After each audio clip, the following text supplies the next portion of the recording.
di sini saya akan mengolah data rancangan acak lengkap faktorial menggunakan aplikasi SPSS.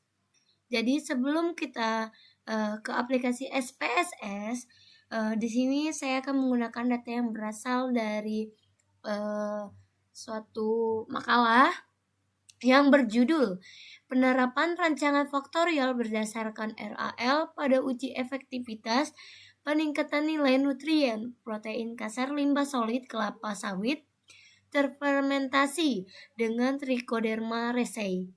Faktor pelakuan pertama adalah dosis inokulum Trichoderma raceyi sebanyak 3 taraf.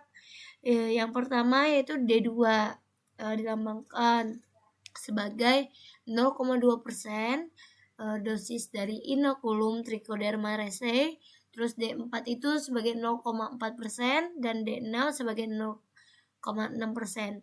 Faktor yang kedua yaitu faktor pelakuan kedua adalah waktu fermentasi sebanyak 3 taraf juga. Dilambangkan dengan W3 itu sama dengan selama 3 hari. W6 itu sebagai 6 hari dan W9 itu sebagai 9 hari. Parameter yang akan kita amati yaitu adalah kadar protein kasar. Jadi di sini terdapat tabel dengan nilai-nilai yang sudah ditetapkan dari sumbernya. Di sini juga sudah terdapat dari tabel ANOVA-nya. Selanjutnya kita akan menuju ke SPSS. Seperti inilah tampilan awal ketika kalian masuk ke aplikasi SPSS. Nah, selanjutnya pilih variabel view-nya. Setelah itu yang bagian name, kalian masukkan dosis. Terus lanjut ke desimal, pilih yang 0. Lanjut ke value. Value itu kalian masukkan saja value 1 itu di labelnya itu D2. Add dulu.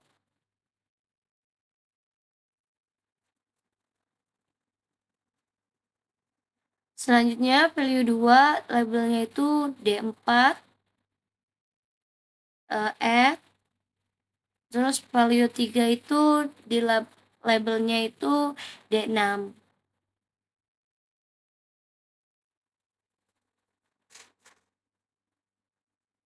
Tambahkan lagi.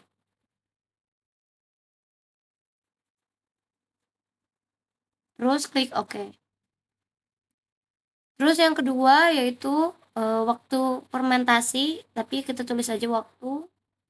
Bagian desimalnya itu klik kosong. Bagian value-nya untuk value 1 itu kita labelin W3. Kita tambahin. Terus value 2, W-nya itu kita simbolin W6. Tambahin. Terus value 3 labelnya itu W9 karena melambangkan 9 hari waktunya. Tambahin. Terus klik OK. Selanjutnya ulangan. Kalian masukin saja ulangan. Untuk desimalnya pilih yang 0. Terus bagian value-nya masukin value 1 itu dilambangkan dengan U1. Tambahin. Terus value 2 labelnya U2. Tambahin. Terus value 3 lambangnya U3. Tambahin, klik OK. Selanjutnya ada kadar protein. Kita masukin kadar protein. Nah, di sini kita tidak mengubah apapun. Lanjut, data view. Beginilah tampilannya dari data view seperti ini. Terus nanti bagian dosis, klik aja 1. Nanti dia bakal keluar dari simbol-simbolnya seperti D2 dan selanjutnya. Klik aja 9 perlakuan, 1 sampai 9, 2 sampai 9, 3 sampai 9.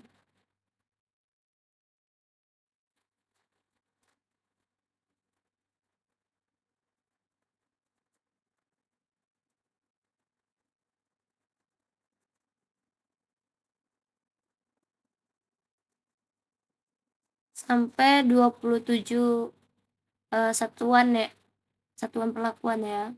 Sebagian waktu juga masukin tinggal simbolnya,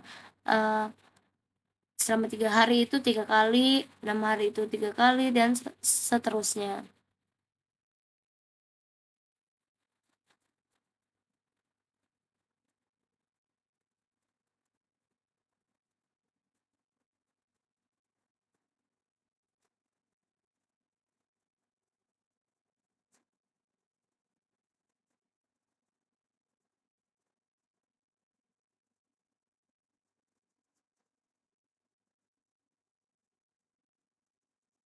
Untuk ulangan juga kita masukin, karena ada 3 pengulangan, jadi setiap, perlakuan kita ulangin sebanyak 3 kali.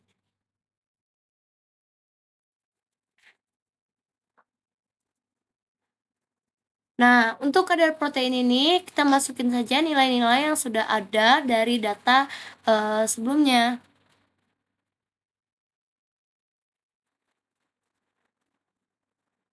Isi sampai akhir.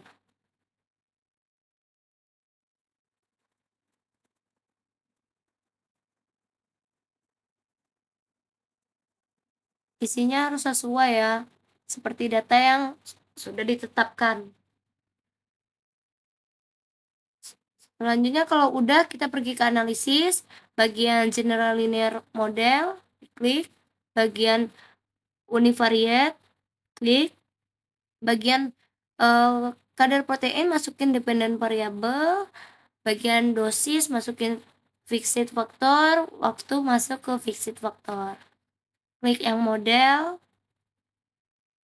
Selanjutnya build term, bagian dosis sama waktu dipindahin ke model.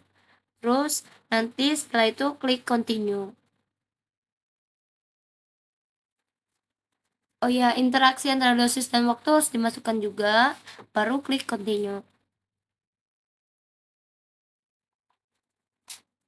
Selanjutnya post hoc, bagian dosis dan waktu kita pindahin ke post hoc test for. Nah, terus di sini ada pilihannya nih, bagian yang bisa kita pilih. LSD ini sama aja dengan BNT ya. Kita klik LSD. Selanjutnya 2K. Terus dan can. Continue. Terus klik OK. Nah, nanti dia akan muncul outputnya.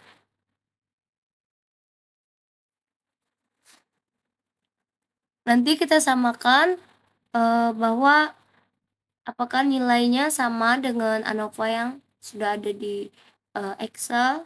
Di sini bagian corrected model itu signifikan, intercept itu signifikan, dosis dan waktu itu signifikan, tetapi dosis interaksi antara dosis dengan waktu itu tidak signifikan karena nilainya lebih dari 0,5 atau lebih dari 5%. Nah, di sini bisa dilihat bahwa nilai tekanan dosis itu 32,018, sedangkan waktu itu 116,275, sedangkan interaksi antara dosis dan waktu itu 1,372. Nah, di sini juga bisa dilihat bagian multiple comparison bahwa nilai D2 dosis D4 itu tidak signifikan karena nilainya lebih dari 0,05. Nah, untuk yang lainnya kecuali D4, D2 juga nilainya lebih dari 0,5 ya, berarti lebih dari 5%, sisanya itu signifikan nilainya.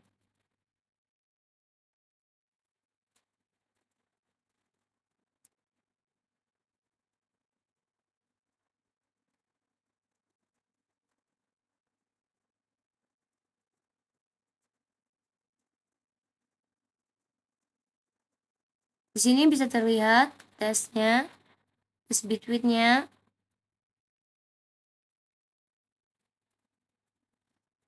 Itu yang akan kita samakan dengan tabel ANOVA yang ada di Excel. Nah, di sini bisa dilihat bagian tekanannya, bagian dosis itu nilainya 32,02301 itu sama ya.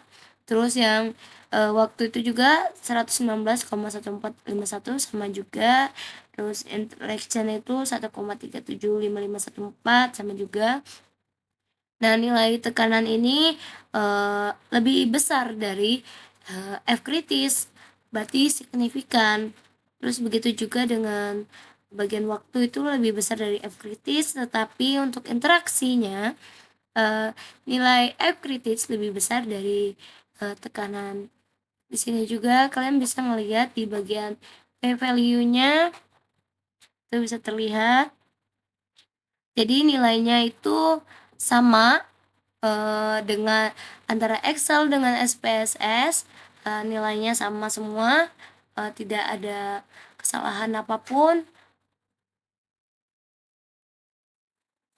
Ya, cukup sekian dari saya ucapkan terima kasih.